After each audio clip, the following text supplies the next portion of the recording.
رحمن ساعدني يا رحمن اشرح صدري قرآن املأ قلبي قرآن واسق حياتي قرآن املأ قلبي قرآن واسق حياتي قرآن.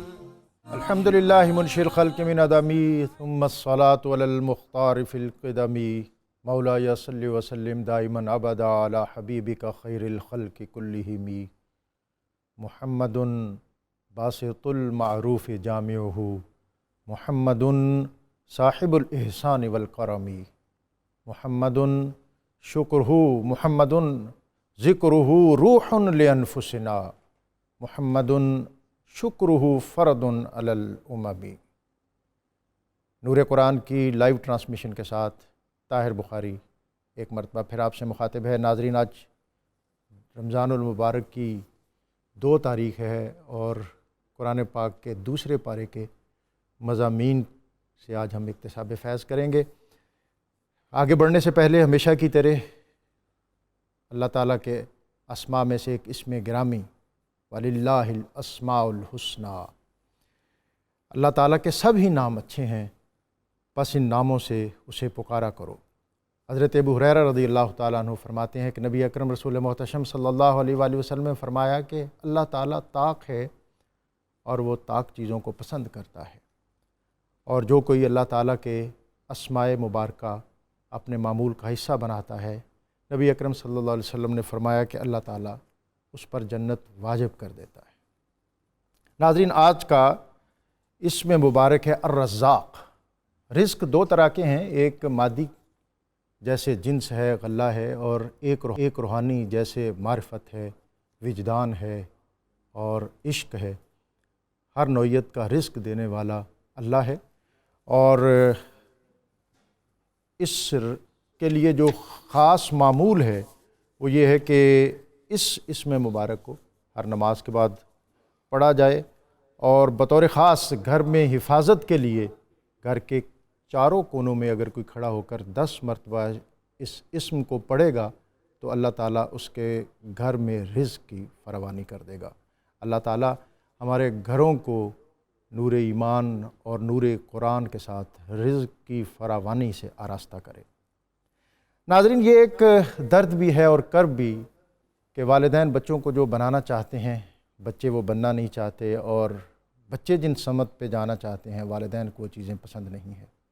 تعلیم ہمارے ہاتھ سے نکل چکی ہے اور ہمارے بچے کا بیگ اتنا وزنی ہو گیا ہے کہ اس کو بھی سے فرصت نہیں. تعمیر سیرت اور تشکیل کردار کے سوتے پھوٹے تو کہاں سے پھوٹے. آج انسان یہ سمجھنے لگا ہے کہ وہ صرف پیٹ اور معدہ سے مرکب ہے، حالانکہ اللہ تعالیٰ نے اس کو معیار خیر و شر بھی بخشا ہے، ارادہ اور اختیار کی آزادی بھی دی ہے، لیکن آج کا انسان ہے کہ وہ مادی ضروریات کے ریلے میں بہا چلا جا رہا ہے. جغرافیائی تحقیق کے مطابق زمین گول ہے، لیکن آج یوں محسوس ہوتا ہے کہ جیسے زمین ایک ڈلوان اور انسانیت ایک سائیکل جو اس پل سے پھسل رہی ہے، جس میں نہ گھنٹی ہے اور نہ بریک اور نہ اس کے ہینڈل پہ کسی کا ہاتھ. زمین کا یہ کرہ سورج کے گرد گھوم رہا ہے، لیکن یوں لگتا ہے کہ اس کرے کا باسی انسان صرف معدہ اور مادیت کے گرد چکر لگا رہا ہے. آج سے 1 صدی قبل برطانیہ کی سلطنت میں آفتاب غروب نہیں ہوتا تھا، لیکن آج جس سلطنت میں آفتاب غروب نہیں ہوتا وہ دل کی چاہت اور من کی خواہش ہے. اور آج یوں لگتا ہے کہ اگر درختوں کے سائے میں دم لیں گے تو وہ بھی فیس مانگنے لگیں گے. بہت پہلے اکبر الآبادی نے کہا تھا کہ نقشوں کو تم نہ جانچو، لوگوں سے مل کے دیکھو کیا چیز جی رہی ہے، کیا چیز مر رہی ہے. آج عصر حاضر میں جس چیز کی ہمیں ضرورت ہے وہ یہ ہے کہ ہم مادی تفکرات سے نکل کر مذہب اور روحانیت کے ساتھ اپنے تعلق کو مضبوط کریں، جس کے لیے بہت بنیادی چیز قرآن کے ساتھ اپنے تمسک اور تعلق کو مضبوط کرنا ہے.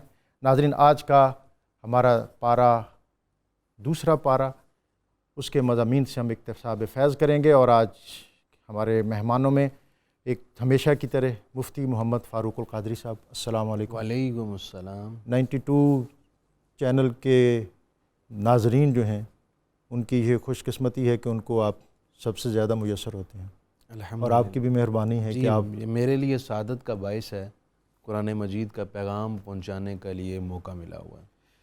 ناظرین، آج کے ہمارے دوسرے مہمان ہیں مفتی ڈاکٹر محمد عمران نظامی، السلام علیکم۔ وعلیکم السلام ورحمۃ اللہ۔ اور ہمیشہ کی طرح پروگرام کا اختتام حمد باری تعالیٰ پر ہوگا، اور اس کے لیے آج ہمارے ساتھ موجود ہیں جناب ساجد علی ساجد صاحب، السلام علیکم۔ وعلیکم السلام ورحمۃ اللہ۔ مفتی صاحب، دوسرا پارہ ہے اور دوسرے پارے کے مضامین میں بہت تنوع ہے اور بہت کچھ کہنے اور سننے کے لیے ہے، لیکن ظاہر ہے جو جستہ اور چیدہ چیزیں ہیں وہ آج ہم اپنے ناظرین کے سامنے پیش کریں گے۔ سورہ بقرہ کی آیت نمبر 161 ہے، اسلام ایک عظیم نعمت اور خاتمہ بالایمان۔ یہ بہت اہم اور بنیادی بات ہے، آپ کے سامنے یہ سوال رکھ رہا ہوں۔ جی، بسم اللہ الرحمن الرحیم۔ آیت نمبر 161 کا ترجمہ پیش ناظرین کیے جاتے ہیں۔ اللہ تعالیٰ جل مجدہ نے ارشاد فرمایا، ان الذین کفروا وماتوا وہم کفار، بے شک وہ لوگ جنہوں نے کفر اختیار کیا اور پھر اسی حالت پر وہ مر گئے کہ وہ کافر تھے، اولئک علیہم لعنۃ اللہ والملائکۃ والناس اجمعین، تو ان پر اللہ کی، فرشتوں کی اور سب لوگوں کی لعنت ہے، خالدین فیہا، وہ دوزخ میں ہمیشہ رہیں گے، لا یخفف عنہم العذاب ولا هم ینظرون، ان کے عذاب میں کوئی تخفیف نہیں کی جائے گی اور نہ ہی انہیں مہلت دی جائے گی۔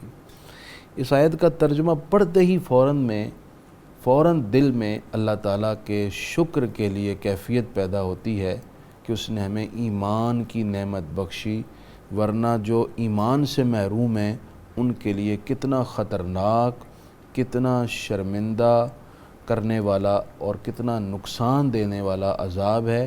اللہ کی ناراضگی اور ساری مخلوق کی اس پر لعنت ہے۔ یہ بڑا نصیحت امیز فرمان ہے اور بڑی فکر انگیز آیت ہے۔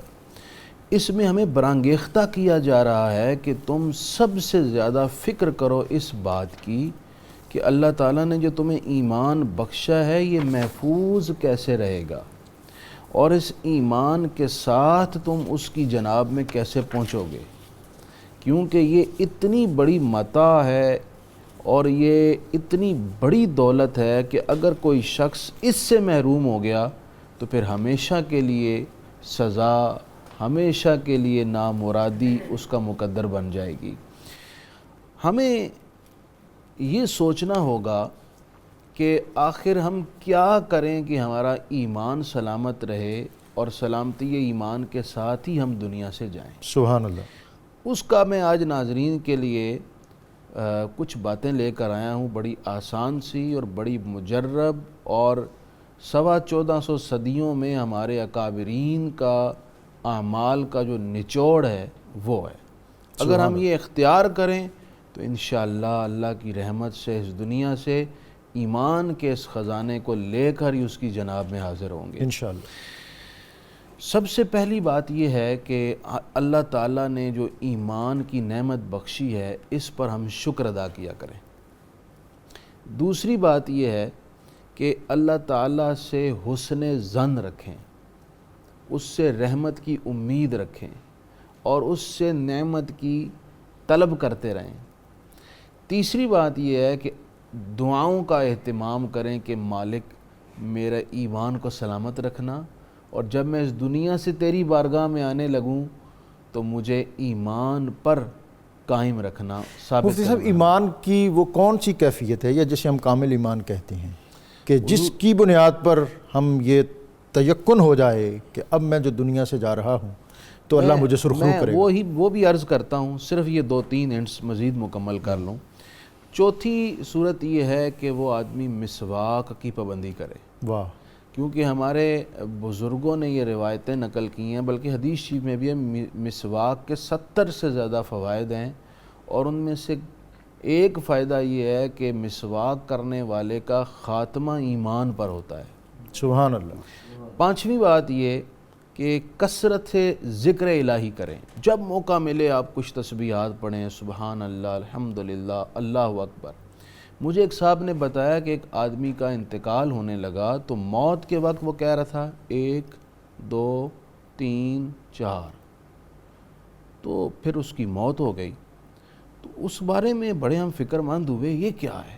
تو پتہ چلا کہ یہ آدمی تھا پلے دار, اور اس کا زندگی بھر کا معمول یہ تھا, بوریاں ہی گنتا تھا, 1 2 3 4 اٹھاتا تھا اور گنتا تھا. وہی اس کے شعور اور لاشعور اس کے شعور میں اور لاشعور میں نقش تھا, اور موت کے وقت زبان پر جاری رہا. اگر کثرت سے ذکر الہی آپ کریں گے تو موت کے وقت بھی اسی کا نام جاری ہوگا یقیناً. سبحان. اور اگر کسی کی زبان پر کلمہ طیبہ بوقت موت آ گیا تو وہ بخشا ہوا ہے. اور آخری بات یہ, درود و سلام کی کثرت رکھیں سبحان اللہ. نبی کریم صلی اللہ علیہ وسلم کی ذات والا پر. یہ وہ کنجی ہے جس کی آپ ذکر کر رہے ہیں کہ لا یؤمن احدکم حتی اکون احب الیہ من والدہ وولدہ والناس اجمعین.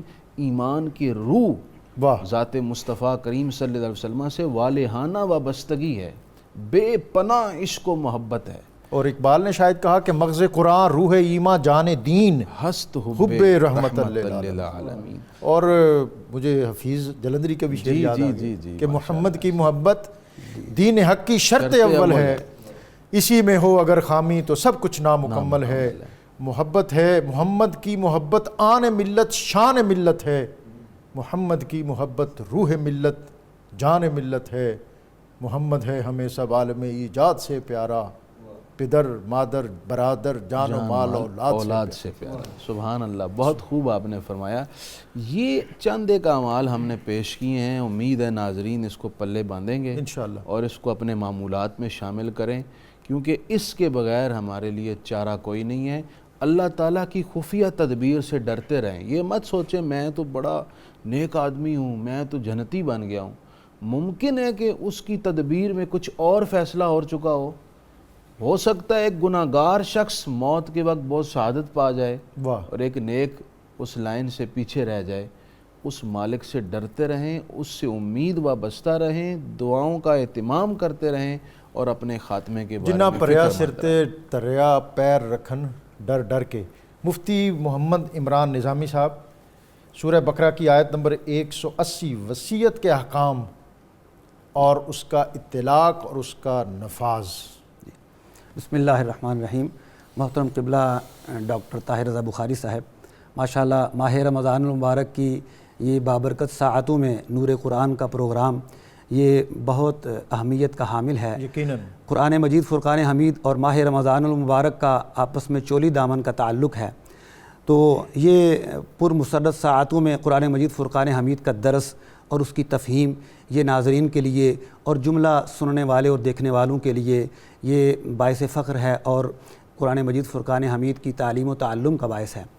تو اس موقع پر یہ آپ کے لیے اور آپ کی پوری ٹیم کے لیے یہ میں ہدیہ تبریک اور مبارکباد پیش کرتا ہوں. بہت مہربانی. اللہ تعالیٰ اس میں مزید اضافہ فرمائے. آمین آمین. آپ نے ارشاد فرمایا قرآن مجید فرقان حمید کی سورہ بقرہ کی آیت نمبر 180 میں اللہ جل مجدہ الکریم نے وصیت کے بارے میں ذکر فرمایا ہے. فرمایا کتب علیکم اذا حضر احدکم الموت ان ترک خیرا الوصیۃ للوالدین والاقربین بالمعروف حقا علی المتقین. صدق اللہ مولانا العظیم. اس میں اللہ جل مجدہ الکریم نے وصیت کے بارے میں ذکر فرمایا کہ جب تمہیں موت کا وقت آ جائے تو اس وقت اپنے والدین اور اقرباء کے لیے قریبی رشتہ داروں کے لیے کچھ وصیت کر جاؤ. یہ متقین اور مومنین پر حق ہے, لازم ہے کہ وہ یہ کام کریں. اس آیت مبارکہ کا شان نزول یہ ہے کہ کفار جو تھے ان میں ایک طریقہ رائج تھا دور جاہلیت کا کہ وہ جب فوت ہوتے تو اپنے جو قریبی رشتہ دار ہوتے تھے ان کو وہ اپنی وراثت سے مال متروکہ سے محروم کر دیتے اور اپنی نمود و نمائش کے لیے وہ کسی خاص بندے کے نام کچھ وصیت کر دیتے, کسی انجمن اور تنظیم کے نام کوئی وصیت کر دیتے تاکہ میرا نام بلند رہے گا, میرا ذکر ہوتا رہے گا کہ فلاں بندے نے اتنا صدقہ کیا تھا, فلاں بندے نے اتنی وصیت کی تھی.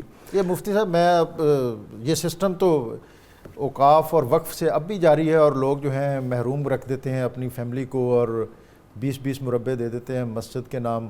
یہ میں بعد میں چاہوں گا کہ اس پر بھی آپ روشنی ڈالیں لیکن اپنی گفتگو جاری رکھیں. جی تو اللہ جل مجدہ الکریم نے قرآن مجید فرقان حمید میں یہ آیت نازل فرمائی کہ اگر تم نے وصیت کرنی ہے تو اپنے والدین کے لیے سب سے پہلے کرو، اپنے قریبی رشتہ داروں کے لیے کرو۔ یہ اس وقت آیت مبارکہ نازل ہوئی اور اللہ رب العزت نے ان کی توجہ قریبی رشتہ داروں کی طرف موڑ دی کہ وہ والدین جنہوں نے تمہیں جنا ہے، پالا ہے، پرورش کی ہے، تربیت کی ہے، تم پر حق ہے کہ ان کے نام کی کوئی وصیت کرو، یا قریبی رشتہ دار تمہارے بیوی بچے ہیں تو ان کے نام کی۔ اس کے بعد پھر آیات وراثت نازل ہوئی۔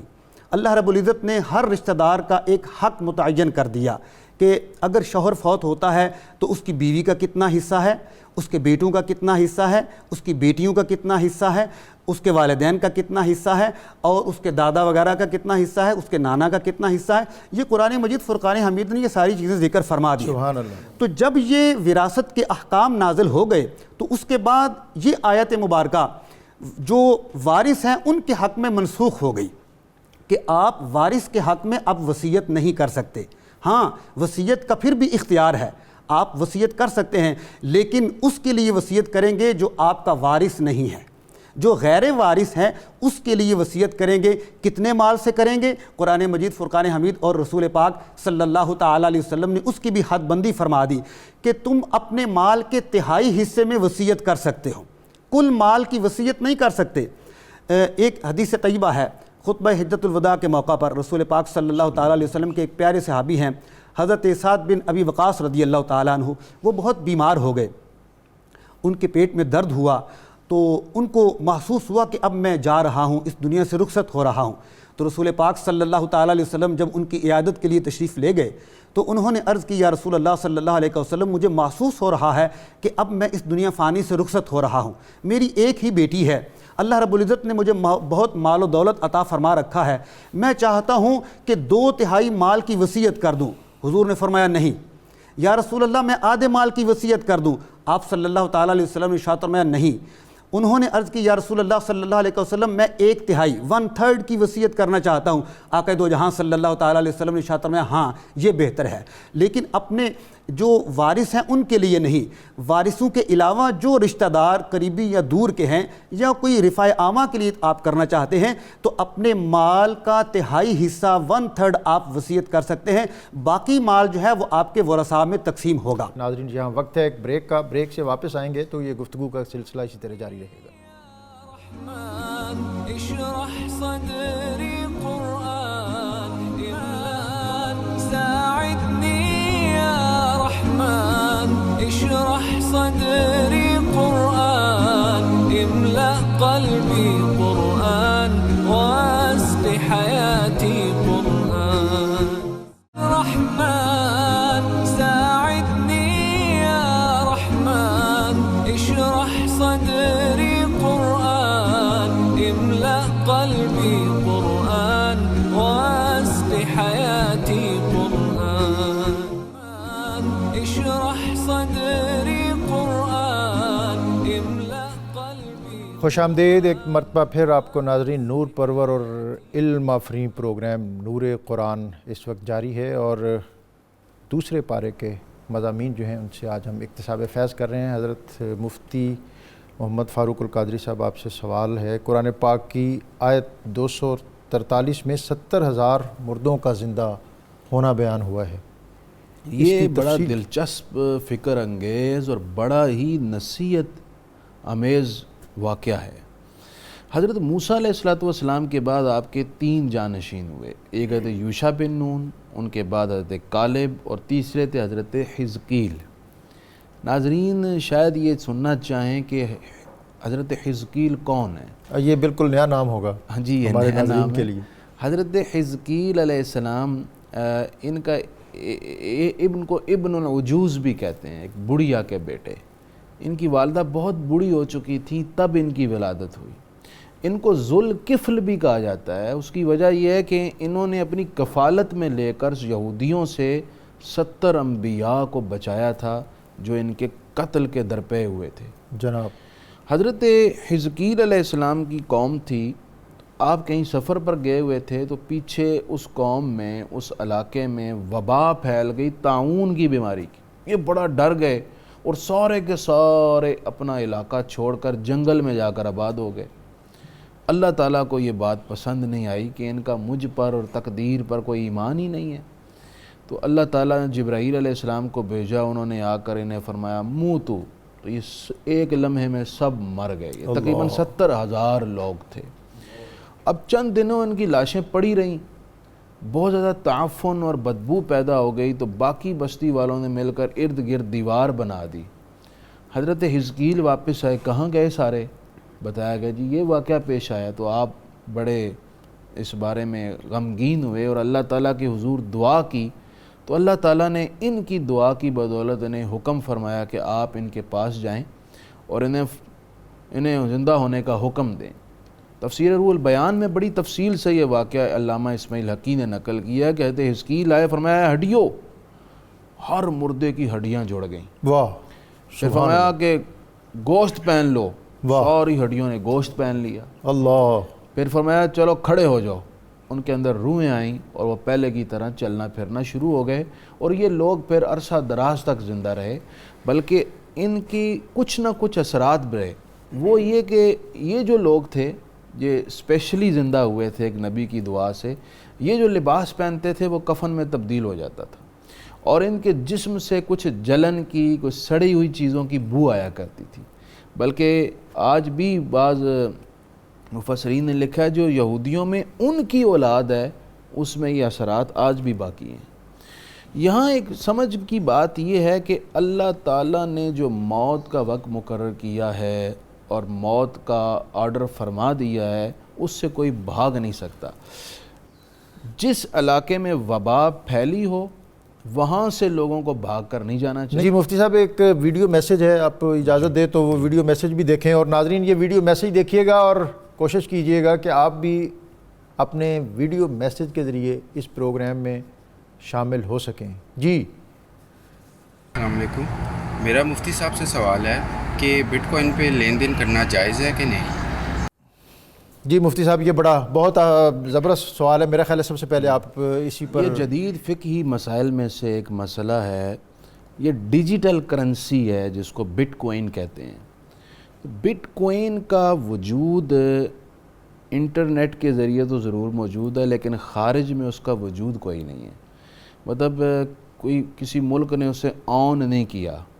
جس طرح ہماری دیگر کرنسی ہیں, روپیہ ہے یا دیگر ممالک کی ہے, اس کو حکومتیں آن کرتی ہیں اور اس کی باقاعدہ ضمانت ہوتی ہے, اس کی کوئی نہیں ہے. تو لہٰذا اس کا لین دین جائز نہیں ہے. البتہ اگر کسی ملک میں اس کو آن کیا جاتا ہو, اس کی ضمانت دی جاتی ہو, تو وہاں لین دین اس کے متعلق جائز ہوگا. اور یہ دوسرا کویسچن جو یہ بھی بڑا اہم تھا کہ ایک باپ ہے, اس کے 4 بیٹے ہیں, بڑا بیٹا باپ کے ساتھ کاروبار کر رہا ہے, باپ اللہ کو پیارا ہو گیا, اور بڑا بیٹا جو ہے اب بعض اوقات 2 صورتیں ہوتی ہیں کہ وہ سارے بزنس کو اپنے تسلط میں لے لیتا ہے, اور بعض اوقات جو ہے وہ عدل اور دیانت کے تقاضوں کو نبھاتا ہے. تو ایسی صورت میں رہنمائی فرمائیں قوم کی. اس میں ابہام یہ ہے کہ کاروبار کس کا ہے. اگر وہ اس کی اونرشپ والد صاحب کی تھی, بیٹا ایک صرف ان کے ہیلپر کے طور پر کام کرتا تھا, باقی بیٹے اپنے نالائکی کی وجہ سے کام نہیں کر رہے, تو ظاہری بات ہے جب اونرشپ اور ملکیت والد کی تھی تو وہ سارے کا سارا وراثت بن گیا. یعنی اگر سول پروپرائٹر والد ہے تو پھر والد اس سارے کاروبار کا مالک ہے, اور وہ سب کا سب وراثت میں جائے گا, اور چاروں اس کے بیٹے جو ہیں وہ برابر کے حقدار ہوگا. اور اگر بیٹے نے کچھ محنت کر کے اپنا علیحدہ بزنس قائم کیا ہوا وہ تو ظاہر ہے اس کا ذاتی اس کی ملکیت, اس میں تو بھائی حصہ دار نہیں ہوں گے. جی مفتی صاحب بہت شکریہ. مفتی عمران نظامی صاحب, آج دوسرے پارے کے مضامین پر ہم بات کر رہے ہیں, اور سورہ بقرہ کی آیت 246 سے 248 تک اس میں بہت سے مضامین بیان ہوئے ہیں. اختصار کے ساتھ آپ ان مضامین کا احاطہ فرمائیے گا. جی بسم اللہ الرحمن الرحیم. ان آیات بینات میں اللہ رب العزت نے بنی اسرائیل کے بارے میں ذکر فرمایا کہ جب بنی اسرائیل پر زوال کا وقت تھا کہ حضرت موسیٰ علیہ السلام کو وصال ہوئے تقریباً 300 سال گزر گئے ہیں, اس وقت کے نبی ہیں حضرت شموئیل علیہ السلام, اور ان کے بعد تقریباً 1100 سال کے بعد حضرت عیسیٰ علیہ السلام تشریف لائے. تو اس وقت وہ بڑے زوال پذیر ہیں, اور ان کا اپنا جو آبائی علاقہ فلسطین کا تھا اس پر قوم عمالقہ قابض ہو چکی ہے. اب یہ چاہتے تھے کہ کسی طریقے سے ہم اپنے آبائی علاقے اور آبائی وطن کو فتح کریں اور وہاں پر جا کر ہم آباد ہوں۔ تو انہوں نے بڑی کوشش کی، لیکن اپنی کمزوری اور بزدلی کی وجہ سے یہ وہ فتح نہ کر سکے۔ تو حضرت شموئیل علیہ السلام سے قوم نے عرض کیا کہ جناب آپ اللہ رب العزت کے نبی ہیں، تو اس وقت طریقہ کار بھی یہی ہوتا تھا کہ جو دین کے معاملات تھے وہ نبی چلاتے تھے، اور جو دنیاوی معاملات تھے، بادشاہت تھی، سرداری تھی، وہ اللہ رب العزت کی طرف سے ہی ایک بادشاہ مقرر ہوتا تھا جو وہ چلاتا تھا۔ تو ان کے پاس اب اس وقت کوئی یہ بادشاہ دونوں نہیں، چیزیں الہامی ہوتی تھیں الہامی ہوتی تھی کہ یہ نبی ہے اور یہ بادشاہ ہے۔ تو انہوں نے اپنی قوم نے حضرت شموئیل علیہ السلام سے عرض کیا کہ آپ اللہ رب العزت سے درخواست کیجئے کہ ہمارے لیے کوئی ایک بادشاہ مقرر کر دیں، تاکہ جس کی سربراہی میں، جس کی قیادت میں ہم اپنا جو آبائی وطن ہے اس کو فتح کر سکیں۔ تو اللہ رب العزت نے ایک نشانی بیان فرمائی کہ آپ کے جو باورچی خانے میں تیل پڑا ہے، جب کوئی شخص آپ کے پاس آئے گا تو وہ تیل جب جوش مارے گا تو آپ سمجھ لیجئے گا کہ اللہ رب العزت نے اس کو ان کی سرداری اور بادشاہی کے لیے مختص فرما دیا ہے۔ تو ایسا ہی ہوا۔ حضرت طالوت جو اس وقت حضرت یعقوب علیہ السلام کی قوم سے ایک باشندے ہیں، تو وہ جب وہ اپنا کاروبار کرتے تھے، جانوروں اور مویشیوں کو چراتے تھے، چمڑے کا کاروبار کرتے تھے، ان کے 2 جانور جو ہے وہ بھاگ گئے۔ وہ ان کو تلاش کرتے کرتے حضرت شموئیل علیہ السلام کے گھر کے قریب آئے، تو انہوں نے سوچا کہ ہم اللہ کے نبی سے پوچھ لیں کہ ہمارے جانور کدھر ہیں، وہ ہمیں رہنمائی فرما دیں گے۔ جب ان کے پاس آئے تو ان کے باورچی خانے میں جو تیل پڑا تھا وہ جوش مارنے لگا۔ تو حضرت شموئیل علیہ السلام سمجھ گئے کہ بنی اسرائیل کے لیے اللہ رب العزت نے اس شخص کو سرداری کے لیے اور بادشاہت کے لیے مقرر فرما لیا ہے۔ تو انہوں نے وہ تیل منگوایا اور ان کے سر پہ مس کیا اور ان کو مبارکباد دی کہ اللہ رب العزت نے آپ کو بنی اسرائیل کی بادشاہت اور قیادت کے لیے مختص فرما لیا۔ انہوں نے وہی بات کی کہ جناب میرا تعلق تو ایسے خاندان کے ساتھ ہے کہ جن کے پاس نہ مال و دولت ہے، نہ کوئی عہدہ و منصب ہے، تو یہ قوم مجھے کیسے ایکسیپٹ کریں گے اور قبول کریں گے؟ تو انہوں نے فرمایا کہ اللہ رب العزت نے آپ کو مختص کر لیا ہے، وہ جس کو چاہتا ہے بادشاہت عطا فرماتا ہے، یؤتی ملکہ من یشاء، کہ وہ بادشاہت اور ملکیت جس کو چاہتا ہے عطا فرماتا ہے، تو یہ آپ کے لیے باعث برکت ہے۔ تو جب یہ بات قوم کو بتائی گئی تو وہ ماننے سے انکاری ہو گئے کہ یہ شخص جس قبیلے اور قوم سے تعلق رکھتا ہے، ان میں بادشاہت کیسے آ گئی؟ ان کے پاس تو مال و دولت ہے ہی نہیں ہے۔ انہوں نے یہی اعتراض کیا۔ تو قوم نے کہا کہ ہمارے دل کے سکون کے لیے کوئی نشانی مقرر فرما دیجیے۔ تو ان کے پاس ایک صندوق تھا جس کے بارے میں روایت آتی ہے کہ یہ حضرت آدم علیہ السلام کے ساتھ ہی جنت سے نازل ہوا۔ ان میں انبیاء کرام علیہ السلام کی تصاویر، ان کے گھروں کی تصاویر تھی، اور ان میں آل موسیٰ اور آل ہارون کے کچھ تبرکات تھے۔ حضرت موسیٰ علیہ السلام اور حضرت ہارون علیہ السلام کے کچھ تبرکات، حضرت موسیٰ علیہ السلام کا عصا مبارک، ان کے پارچہ جات، اور حضرت ہارون علیہ السلام کا امامہ مبارک اس میں موجود تھا، اور تورات کی کچھ الواح اس میں موجود تھی۔ تو انہوں نے کہا کہ اگر وہ صندوق ہمیں مل جاتا ہے تو ہم سمجھ لیں گے کہ واقعی یہ اللہ کی طرف سے بادشاہ ہمارے لیے مقرر کیے گئے ہیں۔ چونکہ اس صندوق کی ایک خاصیت یہ بھی تھی، چونکہ اللہ والوں کے تبرکات تھے اس میں، تو اس قوم کو جب بھی کوئی ضرورت پیش آتی تھی، مشکل پیش آتی تھی، وہ صندوق سامنے رکھ کے اللہ رب العزت کی بارگاہ میں اس کے وسیلے سے دعا کرتے تھے، اللہ تعالیٰ ان کو فتح و نصرت عطا فرماتا تھا۔ تو اللہ رب العزت کے پیارے رسول جو حضرت شموئیل علیہ السلام ہیں، ان کی دعا سے پھر وہ جو ان کا کھویا ہوا صندوق تھا جو قوم عمالقہ ان سے چھین کے لے گئی تھی، فرشتوں کی سربراہی میں وہ صندوق جو ہے وہ ان کے پاس آ گیا، تو ان کے دل کو سکون ہو گیا کہ اب اللہ رب العزت ہمیں فتح و نصرت عطا فرمائے گا اور ہمارا جو کھویا ہوا وطن ہے وہ ہمیں واپس مل جائے گا اس بادشاہ کی سربراہی میں۔ اور یہ بادشاہ جو ہیں ان کے لیے قرآن پاک میں کوئی خوبیاں بھی بیان ہوئی ہیں؟ ہاں جی، کہ اللہ رب العزت جی میں اس واقعے سے متعلق 2-3 باتیں کرنا چاہتا ہوں۔ ایک تو یہ کہ حضرت موسیٰ علیہ السلام کے بعد جب قوم نے اپنے نبی کی تعلیمات چھوڑ دیں، سرکشی کی، فساد فی الارض کیا، تو اللہ نے سزا کیا دی؟ ان پر دشمن کو مسلط کر دیا۔ اس سے ہمیں ایک سبق یہ ملتا ہے کہ اگر ہم اللہ رسول کے ساتھ مخلص نہیں ہوں گے، فرامین اور احکام کو پیش نظر نہیں رکھیں گے، تو یہ سزا ملتی رہے گی کہ دشمن آپ پر مسلط رہے گا۔ دوسری بات یہ ہے کہ جو بادشاہت ہے اس کا معیار مال و دولت اور پیسہ نہیں، انہوں نے یہی اعتراض کیا یہ تو غریب آدمی ہے، آپ نے اس کو ہم پر حاکم اور بادشاہ بنا دی ہے. وَنَحْنُ أَحَقُّ بِالْمُلْكِ مِنْهُ وَلَمْ يُؤْتَ سَعَةً مِنَ الْمَالِ، ہم زیادہ حقدار ہیں، اس کے پاس تو مال ہی نہیں ہے، پیسہ ہی نہیں ہے. تو اللہ کے نبی نے فرمایا ان اللہ اصطفاء علیکم وزادہ بسطۃ فی العلم والجسم. سبحان اللہ. اللہ تعالیٰ نے اس کو تم پر چنا ہے، کیوں؟ اس کے پاس علم ہے اور شجاعت ہے. واہ واہ. یہ وہ معیار ہے بادشاہت کا. واہ. علم ہو، حسن تدبیر ہو، اور صلاحیت اور لیاقت ہو، استقامت ہو اور شجاعت ہو، یہ وہ اوصاف ہیں. یہ اوصاف جو ہیں میں چاہوں گا کہ ہم تھوڑی ذرا تفصیل سے بات کریں، لیکن یہاں ایک بریک ہے. جی بالکل. ناظرین یہاں وقت ہوا ایک بریک کا، بریک سے واپس آئیں گے تو گفتگو کا یہ سلسلہ اسی طرح جاری رہے گا.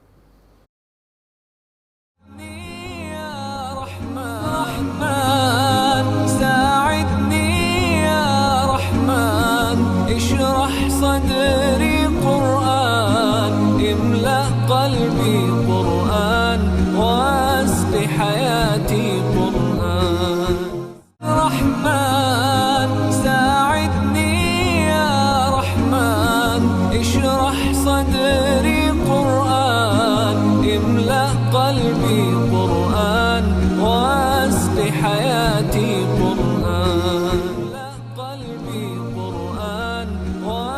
پروگرام نور قرآن میں آپ کو ایک مرتبہ پھر خوش آمدید. آج ہم دوسرے پارے کے مضامین پہ بات کر رہے ہیں.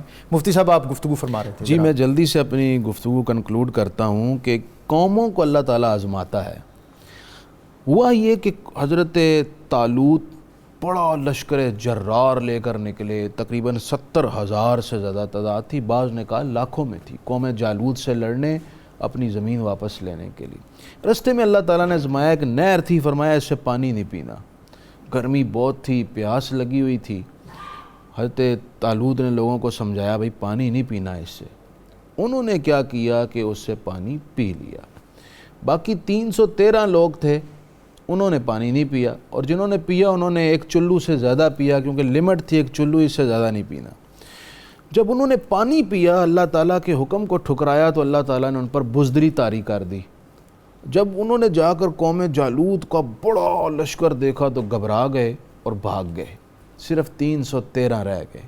حضرت طالوت علیہ رضی اللہ تعالیٰ عنہ نے اللہ تعالیٰ سے مدد مانگی استقامت کے ساتھ. 313 لوگ لڑے اور اتنی جابر قوم کو مغلوب کر دی اور فتح حاصل کر لی.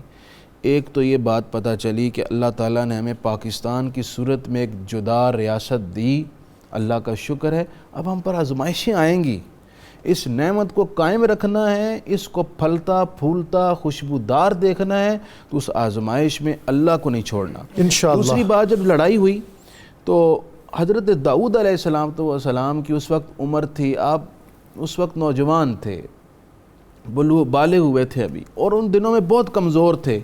تو آپ کو حضرت شموئیل علیہ السلام نے فرمایا کہ آپ اس کو قتل کریں تو میں آپ کو ساری سلطنت میں آدھا حصہ آپ کو دے دوں.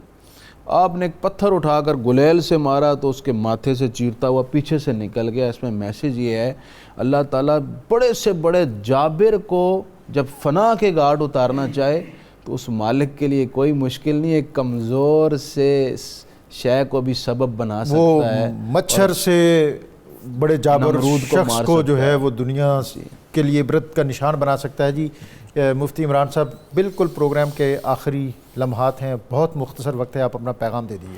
اللہ رب العزت نے قرآن مجید میں ارشاد فرمایا ان قرآن الفجر کان مشہودا، کہ قرآن مجید ویسے تو ہر لمحہ پڑھیں، لیکن جو فجر کے وقت، صبح کے وقت پڑھا جاتا ہے، اس وقت اللہ کے نورانی مخلوق فرشتے موجود ہوتے ہیں، ان کی گواہی ہوتی ہے.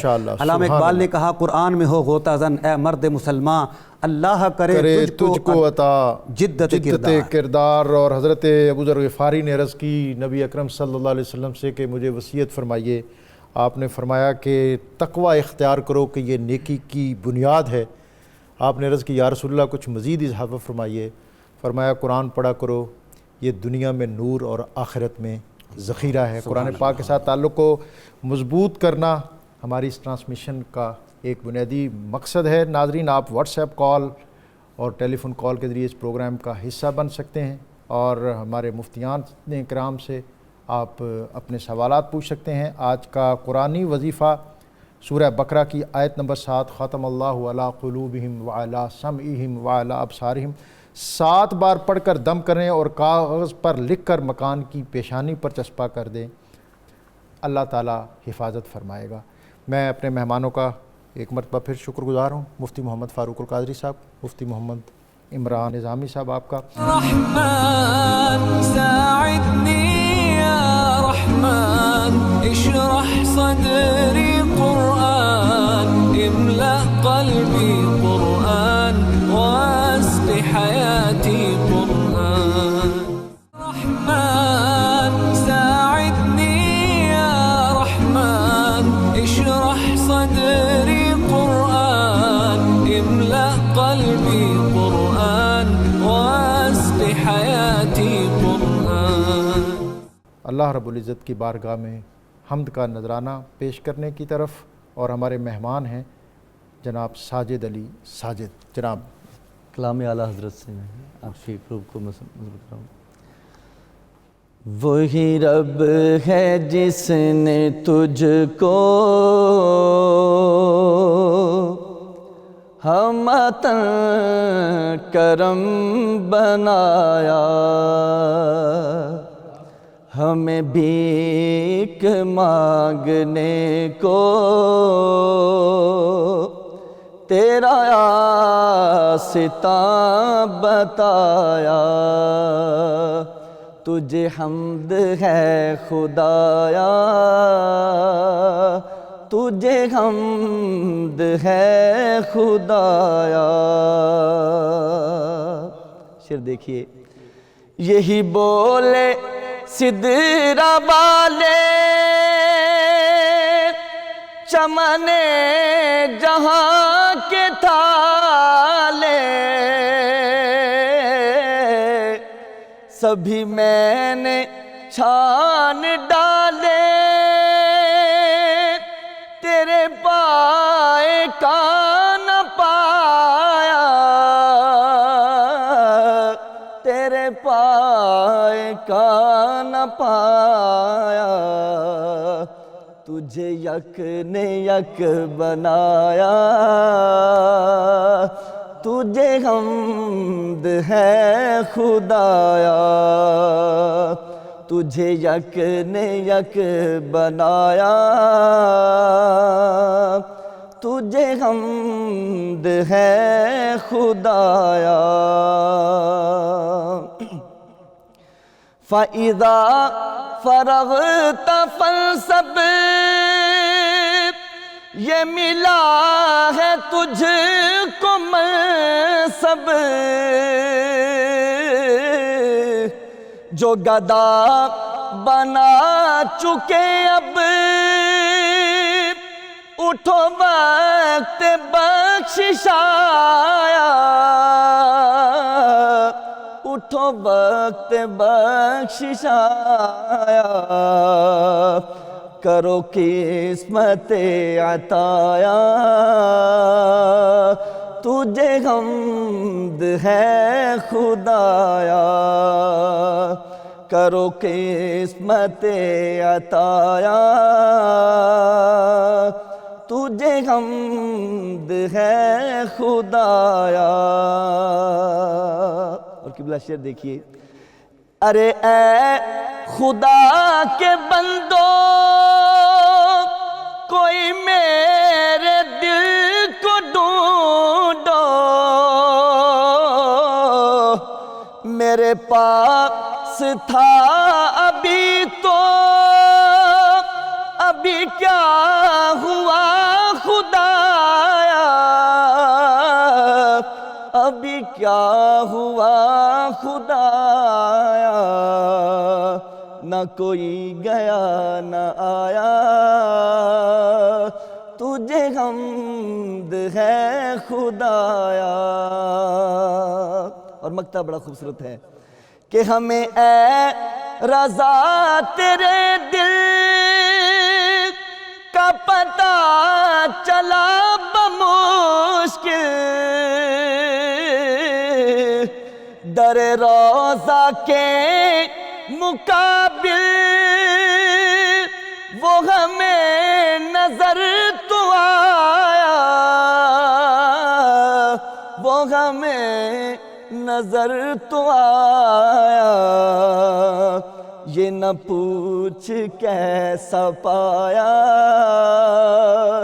تجھے حمد ہے خدایا یہ نہ پوچھ کیسا پایا